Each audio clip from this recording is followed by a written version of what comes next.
क्या? जल्दी बता। खबर कांधार से है। सरफराज चचा ने तख्त उलटने की साजिश चली है। भारी पैमाने पर गिरोहबंदी शुरू हो गई है।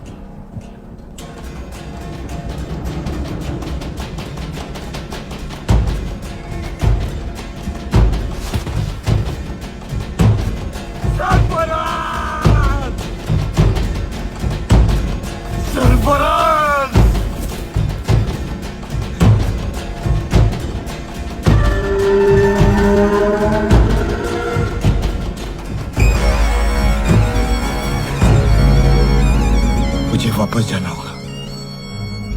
मुझे कांदाहार वापस जाना होगा फौरन। कांदाहार? ये आप कैसे कर सकते हैं? हिंदुस्तान को जीतने के लिए मैं अफगानिस्तान को दांव पे नहीं लगाऊंगा। मैं समझ रहा हूँ शहंशाह, लेकिन सवाल यह है कि आप जाएंगे कैसे? मराठा फौज ने आपका रास्ता रोक रखा है शहंशाह। सामने देखिए हुजूर, सामने देखिए।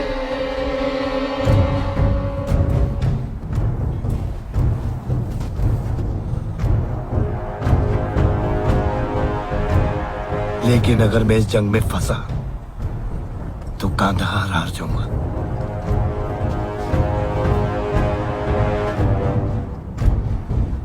ठीक है, अगर नहीं जा सकता तो सुलेनामी का पैगाम भेजो।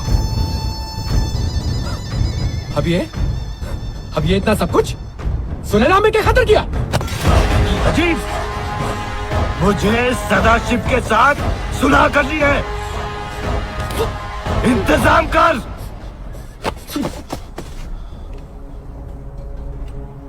जी हुजूर।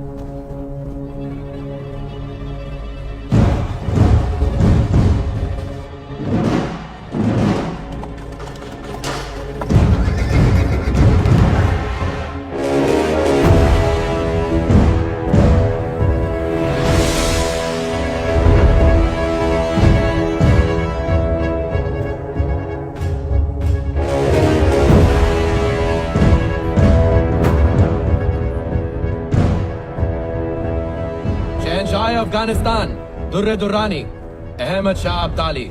श्रीमंत सदाशिव राव भाऊ पेशवा। मुझे बताया कि आप सुलह करना चाहते हैं। मैं आपके साथ हूं, क्योंकि युद्ध हमेशा सल्तनतों को उजाड़ देते हैं। इस बात को जानने के लिए बड़ी दूर से आया है। आना पड़ा, दुश्मन को रोकना, 1000 कोस दूर। लंबा सफर तो मैंने भी तय किया है। हाँ किया है, लेकिन लूटने के लिए। हम आए हैं रक्षा करने के लिए। तुझसे बहस करने का वक्त नहीं है। मैं जंग नहीं चाहता। अगर तू भी नहीं चाहता तो मेरी शर्त माननी होगी। कैसी शर्त? मैं अमनो अमान के साथ कंधार लौट जाऊंगा अगर तुम मराठा नर्मदा के दक्षिण में रहो और दिल्ली मेरे हवाले कर दो। नहीं, आप अटक के उत्तर में ही रहेंगे, जिस दिशा से आप आए हैं, और दोबारा इस धरती पर कदम नहीं रखेंगे। मैं तुझे एक मौका और देता हूं। दिल्ली की उत्तर की सारी जमीन मेरी और दक्षिण की तेरी। आप अटक के उत्तर में ही रहेंगे और दोबारा हिंदुस्तान में कदम नहीं रखेंगे। मुझे केवल यही शर्त स्वीकार है। जहां मैं खड़ा हूं वहां से उत्तर का सब मेरा, बाकी सब तेरा। नहीं। मुनासिब बात कर बच्चे, नहीं तो मेरी मुहिम बेईमानी हो जाएगी। और मेरी मुहिम बेईमानी हो जाएगी अगर एक घुसपैठिया हिंदुस्तान की मिट्टी पे बना रहता है। और आप इस समय जिस धरती पर खड़े हैं ना, वो मराठा साम्राज्य ही है। तू छोटी सी जमीन के टुकड़े के लिए अपनी जान देने जा रहा है। मैं इस धरती की मिट्टी के एक कण के लिए भी मरने को तैयार हूं। ठीक है, तो फैसला यहीं कर लेते हैं। कीजिए फैसला। शहंशाह, श्रीमंत, ये सुलह का शामियाना है, सौदे का। लड़ने के लिए तो पानीपत का सारा मैदान तैयार पड़ा है।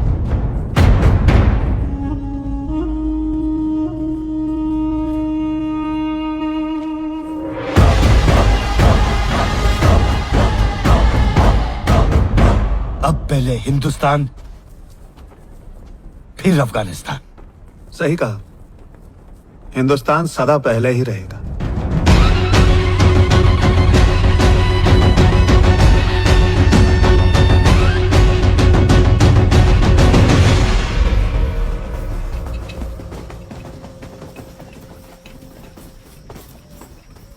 खबर है कि मराठा कल जंग के लिए तैयारी कर रहे हैं।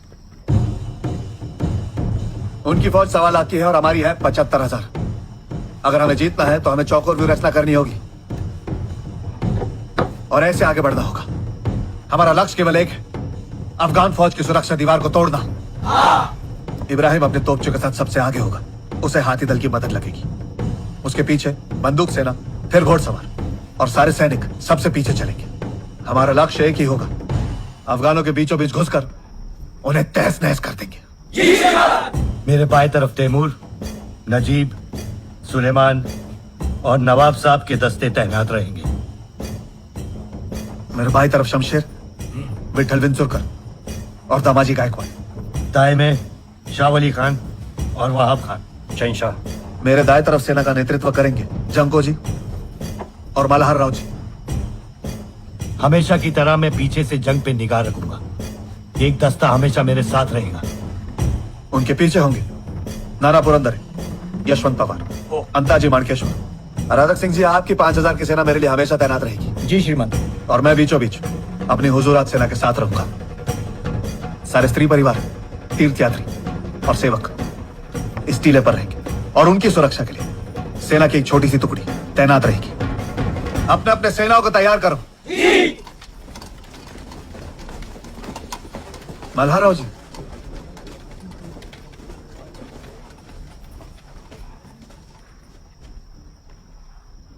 अगर अनहोनी हो जाए तो सारी स्त्रियों को सुरक्षित स्थान पर पहुंचाना आपकी जिम्मेदारी। काका, आपने सबको उनकी जगह बताई है, मैं कहां पर रहूंगा?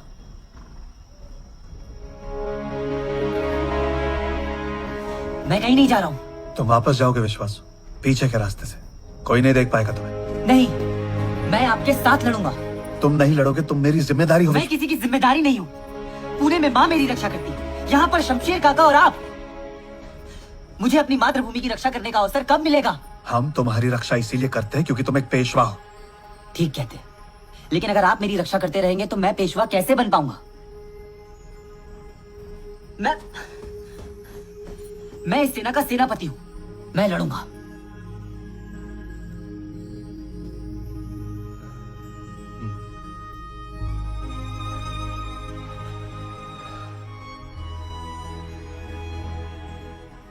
ठीक है, तुम शमशेर और मेरे बीच में रहोगे, एक हाथी पर सवार, मेरे हाथी के पास। लेकिन मेरी एक शर्त है, तुम कभी भी अपने हाथी से नीचे नहीं उतरोगे।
अपने चारों तरफ देखिए, यह है हमारी हिंदुस्तानी सेना का चेहरा। इसमें हिंदू हैं, मुसलमान हैं, अलग अलग जाति के लोग, किसान, सब अपनी देश की रक्षा के लिए एक साथ एकजुट होकर खड़े हैं। तुम अपनी इस धरती के लिए लड़ रहे हो, अपने घर परिवार के लिए लड़ रहे हो, लेकिन सबसे पहले तुम अपने इन साथियों के लिए लड़ रहे हो जो सैकड़ों मील चलकर आए हैं तुम्हारे साथ इस मुहिम पर। कंधे से कंधा मिलाकर लड़ दे। और वो किस लिए? उस आक्रमणकारी को रोकने के लिए है। हाँ श्रीमंत। मैदान में उतरकर अपनी पूरी ताकत से उसका सामना करो, ताकि अब्दाली को भी पता लग जाए कि अभी तक हमारे धरती पर वीर योद्धा खत्म नहीं हुए हैं। जी श्रीमंत। और जहां तक हमारे अंदर के भूत का सवाल है, हम उसे दुश्मन के खून से मिटाएंगे।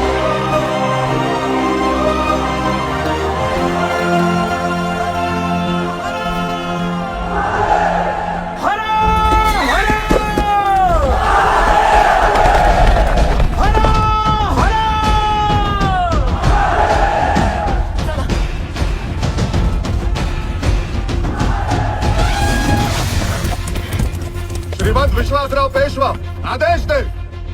चौकोर व्यू रचना प्रारंभ हो। सेना आगे बढ़, आगे बढ़ो।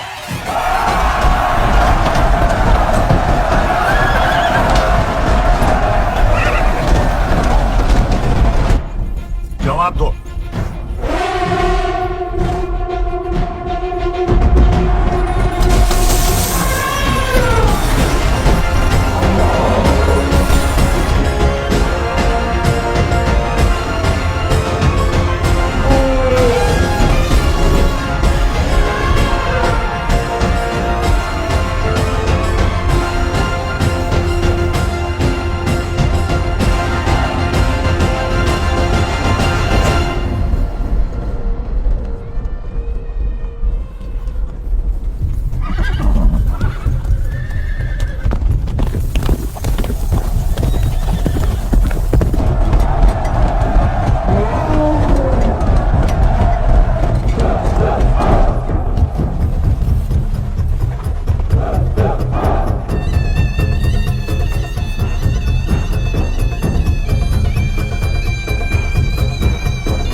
शातिर आदमी है ये, उसने चौकोर वाली तरतीब बनाई है। हमें ईद के चांद की तरतीब बनानी होगी फौरन।